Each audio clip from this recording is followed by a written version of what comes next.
या कुन्देन्दुतुषारहारधवला या शुभ्रवस्त्रावृता या वीणावरदण्डमण्डितकरा या श्वेतपद्मासना या ब्रह्माच्युतशङ्करप्रभृतिभिः देवैः सदा वन्दिता सा मां पातु सरस्वती भगवती निःशेषजाड्यापहा।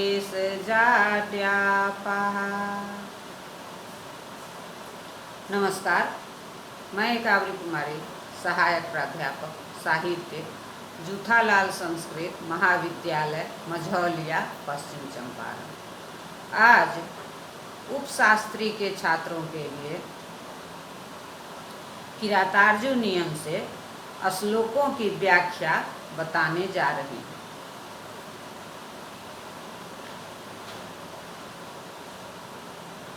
द्विषातामुदयः सुमेधसा गुरुस्वन्तरः सुमर्शनः न महानपि भूतिमीक्षता फलसम्प्रतप्रवणः परीक्षयः। अन्वय: भूतिम इच्छता सुमेधसा गुरु अस्वन्तरः सुमर्शनः दिशताम उदयः महानपि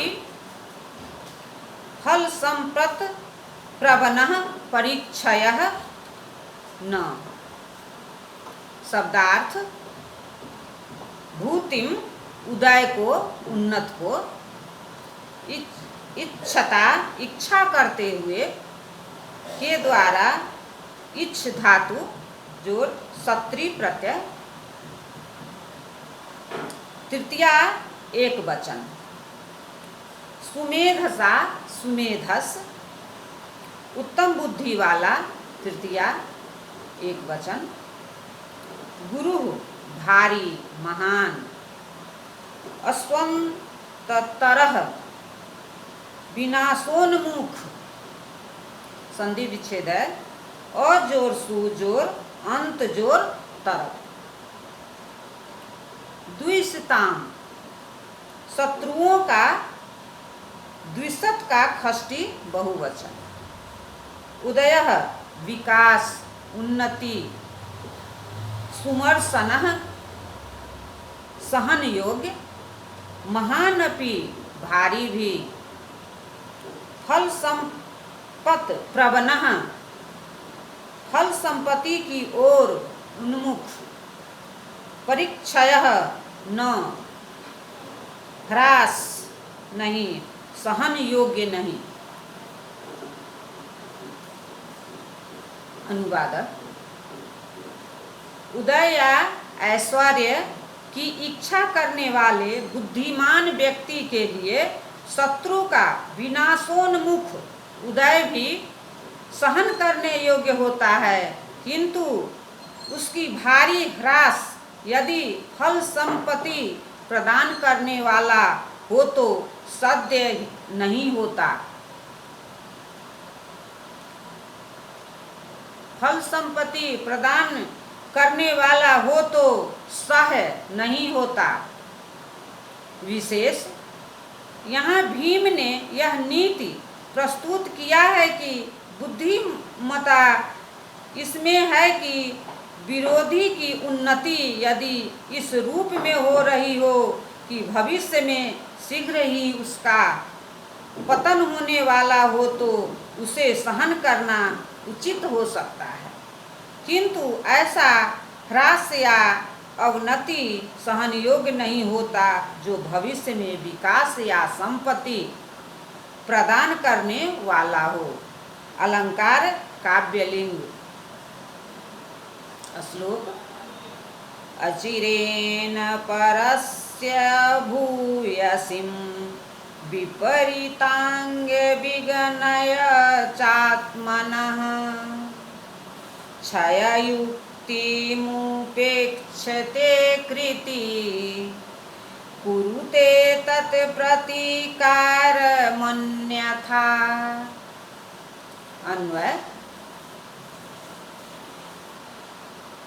कृति परस्य अचिरेण भूयसीं क्षययुक्तिम आत्मनः च विपरीतां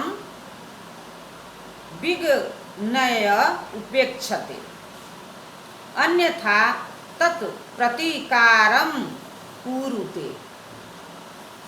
शब्दार्थ कृति कुशल व्यक्ति परस्य शत्रु के अचिरेण निकट काल में होने वाली भूयसीम भारी क्षययुक्तिम हानि की दशा को आत्मनः च और अपनी विपरीताम इसके विपरीत दशा को विगण्य आकलन कर उपेक्षते उपेक्षा करता है अन्यथा इससे विपरीत दशा में तत्प्रतीकारम उसका निवारण कुरुते करता है। अनुवादः कुशल व्यक्ति शत्रु की निकट अस्थ भारी हानि दशा और अपनी उसके विपरीत दशा जानकर उसकी उपेक्षा करता है। इससे भिन्न या उल्टी स्थिति में उसका निवारण करता है। यहाँ भारवी ने भीम के माध्यम से राजनीति एवं लोक नीति से संबंधित यह परामर्श प्रस्तुत किया है कि कुशल व्यक्ति वह है जो शत्रु की दशा का सही आकलन कर ले। यदि शत्रु की भारी हानि शीघ्र ही होने वाली हो और अपनी स्थिति वैसी न हो तो उपेक्षा भाव रखना चाहिए। इसके अतिरिक्त यदि अपनी भारी हानि निकटस्थ हो तो उसका निवारण करना चाहिए।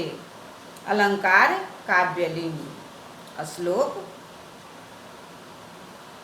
अनुपालयता मुदेस्यतिं प्रभु शक्तिं दुषितामनिहया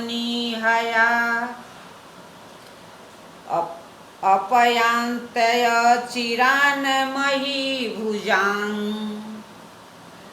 जननिर्बाध भयादीव श्रियः।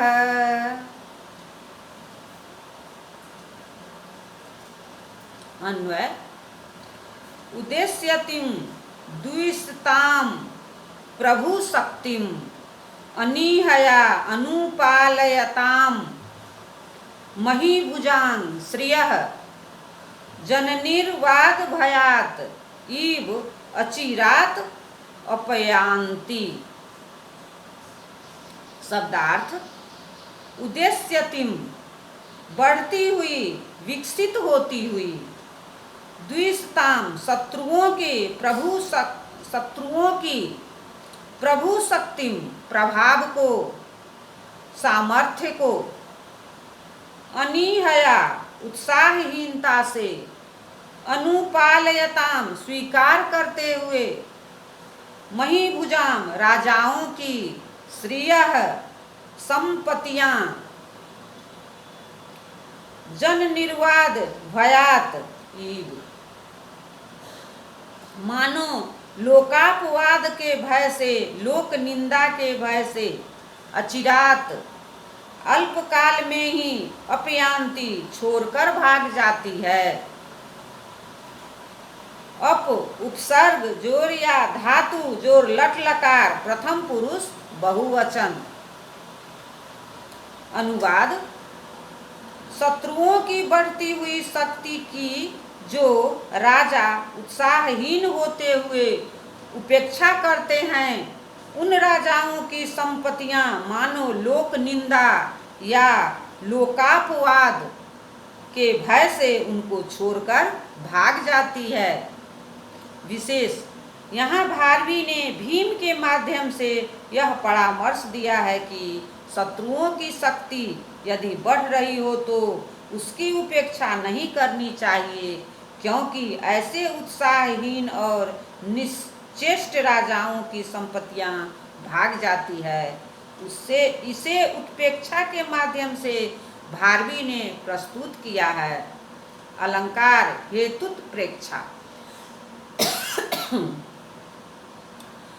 क्षययुक्तमपि स्वभावजं दधतं धाम शिवं समृद्धये प्रणमन्तयन् पायमुत्थितं प्रतिपच्चन्द्रमिव प्रजानृपम्।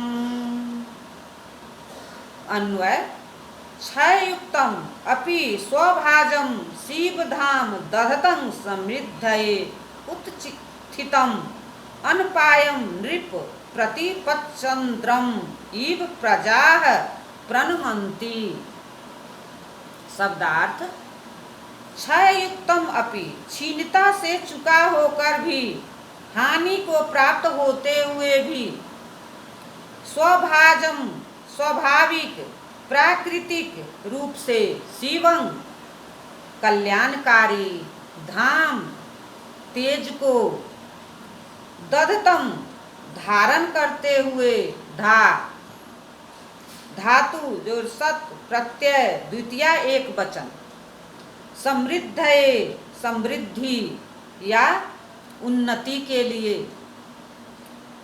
उत्थितम उद्यत सचेष्ट, अनपायं विनाश रहित दोष रहित, नृपम राजा को, प्रतिपच्चन्द्रम इव प्रतिपदा के चंद्रमा की तरह, मल्लीनाथ के अनुसार द्वितीया के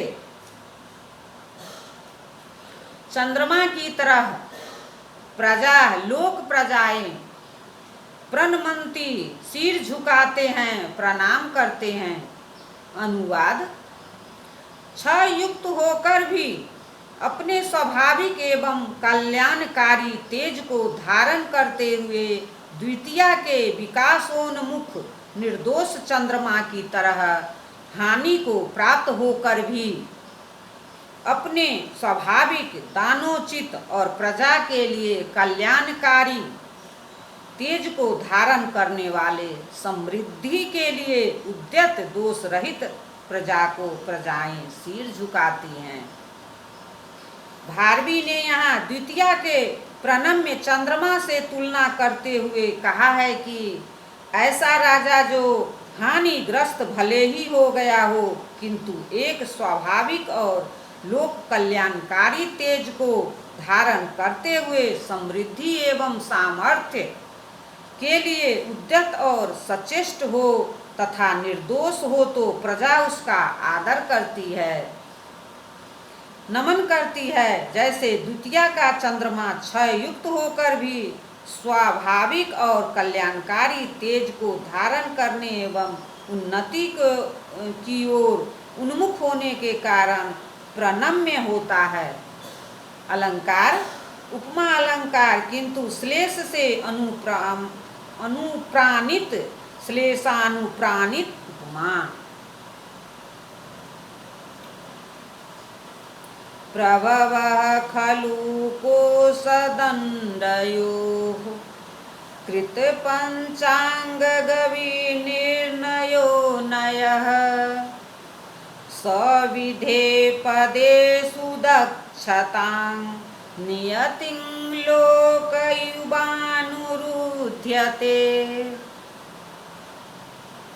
अन्वय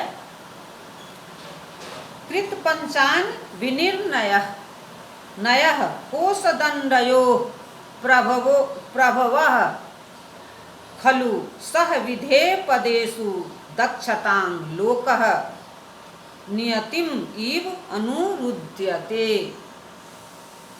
शब्दार्थ कृत पंचांग नयः 5 प्रकार के अंकों का जिसमें विशेष रूप से निश्चय किया हो। ये अंग है 1 सहायक पुरुष, 2 साधन के उपाय, 3 स्थान और समय का समयक विभाग, 4 अपमान या क्षय का बदला, 5 कार्य की सिद्धि, नयः राजा की नीति, कोष दंडयोः धन और सेना का षष्ठी द्विवचन, प्रभवः खलु निश्चय ही जनक है, सह वह नीति, नय विधेय पदेषु संपादकीय कार्यों में दक्षता, कर्मठता, कुशलता, द्वितीया एक वचन, लोकः नियमित इव।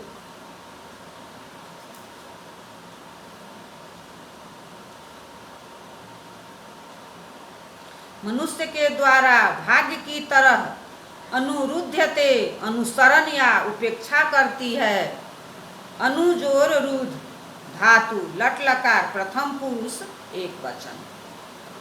अनुवाद, पंचांग के विशेष निर्णय वाली नीति राजा के धन और सेना के उत्पादक होती है। वह नीति संपादनीय कार्य में कर्मठता एवं कुशलता की उसी प्रकार उपेक्षा करती है जैसे मनुष्य भाग्य की अपेक्षा या अनुसरण करते हैं। भारवी ने यहाँ अपने पूर्ववर्ती कामनंदक आदि जैसे शास्त्रकारों द्वारा प्रस्तुत राजनीति के सिद्धांतों का अनुसरण करते हुए कहा है कि राजा को चाहिए कि वह पंचांग का निर्णय भली भांति कर ले।